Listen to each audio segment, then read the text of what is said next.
So my next guest says that there's also a new twist that's happening in schools that many parents likely do not even know about yet, and that could do even more harm. Social emotion learning.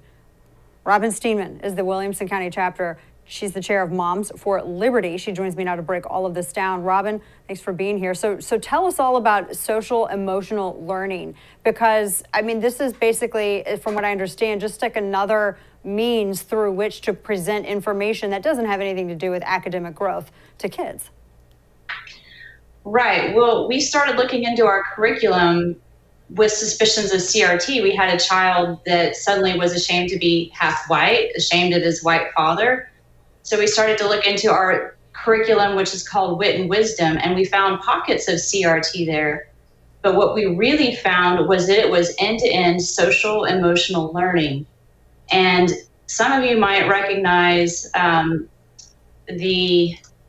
catchphrases, teaching your child how to cope with feelings, manage emotions, develop identities, to feel and show empathy. That's social emotional learning. And whether or not you want public school to teach your child about that is up to you. But we found in our curriculum that there were just these common threads that were age inappropriate, that were extremely dark, that they're designed to elicit an emotional response from children.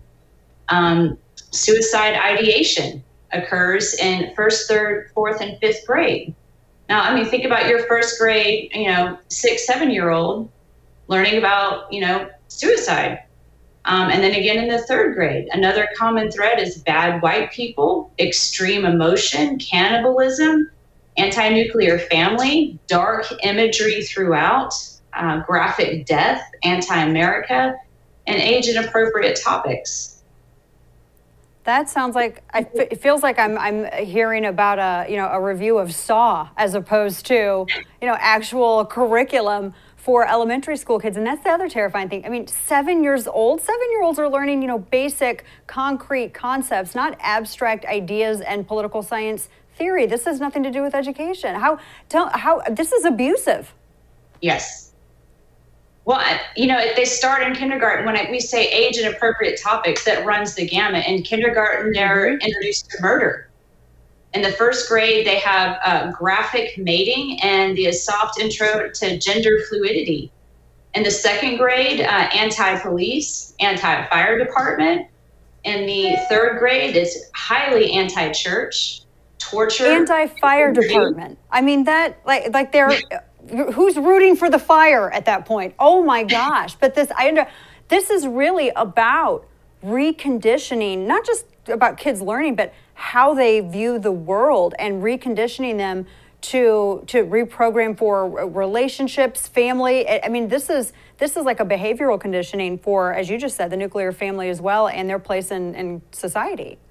Well, even in the fourth grade, you've got rape, murder, adultery, scalping and skinning of your human victims, stillbirth. In the fifth grade, you have gore, excessive violence, alcoholism, and promiscuity. Again, these are elementary age children.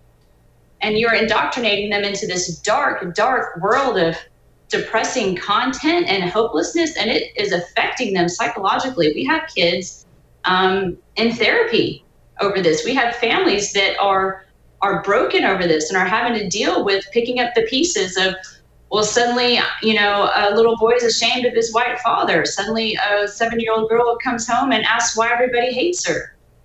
Another first grader is ashamed of her white family and her grandparents and has had suicidal thoughts about it. I mean, these are young, impressionable, defenseless minds that are being just bombarded day after day from August to May, the whole school year. They find these books. They're just dark and emotionally charged, and each book has 20 lessons, up to 20 lessons that can spiral around it. So, you pick one book and day after day, well, you're going to learn grammar from this book. You're going to learn adjectives, adverbs, sentence expansion, narrative expansion. Skinning. Yeah.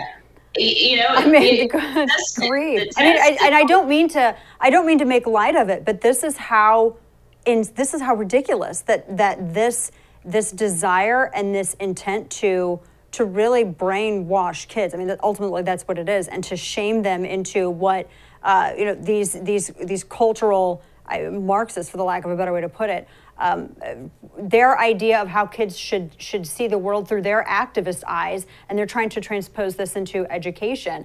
Tell me this, because I'm looking at, I have in some of my prep, Robin, just some statistics about sadly teenager suicide, depression with kids. We saw this during the lockdown, and obviously the first thought is to think, well, everybody's been locked down it was supposed to be 15 days and it ended up being for an entire year or more. And kids were not able to regularly go to school, have athletics, and even go through those major milestones in life that they use to define their adulthood later in life, whether it's homecoming, prom, major games. But with this education, this curriculum that is being fed to them, I'm curious as to your thoughts on how much that also plays into the depression rates and the suicide rates, not just from staying at home, but also being fed that kind of material day in and day out by an educational institution that they are told they can expect to care about them. Well, I think what the aim, the end goal of this type of curriculum is an emotional thinker. Because if you examine the left, they are against objective truth. Everything is subjective. And if you learn to view your world through, well, I feel this way about something, so it must be right. If you gauge everything on emotion, well, emotion's never wrong. Emotion just is what it is. So you lose logic and ration and scientific reasoning and objective truth. And you marry that up, you take a child from the kindergarten all the way up to high school. And then for the Biden administration, they want to introduce action civics. Well, what is action civics? It's how to protest. It's not, going to your congressman and, or woman and voicing your concerns. It's taking to the streets and yelling with a bullhorn or worse. And you've had a child from kindergarten on that's just feelings. And then this is how you protest. And that's how you burn down a whole country. What should other parents look out for? Because everyone now, and obviously this SEL is a component, it's a tool for CRT because you have to condition the mind in order to be able to do the rest. What do parents need to be watching out for? I mean, I think every parent obviously should be looking at their kid's curriculum. I don't care how old the child is, but what should they be looking for in particular? Something that would maybe not so obvious that would tip them off. Well, 2 points. I do think CRT is the capstone on SEL, and SEL is the true belly of the beast. So even if we're successful in prying the capstone off the top of it, then you still have to go after SEL. You still have to address that. And things to look out for is don't deny your parental instincts. I hear a lot of teachers know best. The teacher's in charge of teaching your student about values and even religion. But no, we don't co-parent with teachers. It's the parent that knows their child better than anyone in this world. And if you sense something that's not right with your child, or if you read a book and that's not right, you could just feel it in your gut, don't discount that. Don't think that, oh, you're not an educator, you don't know.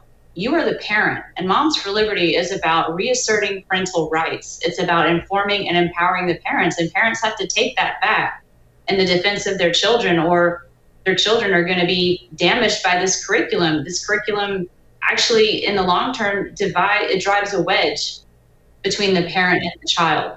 So you've got to stand up now and listen to your gut.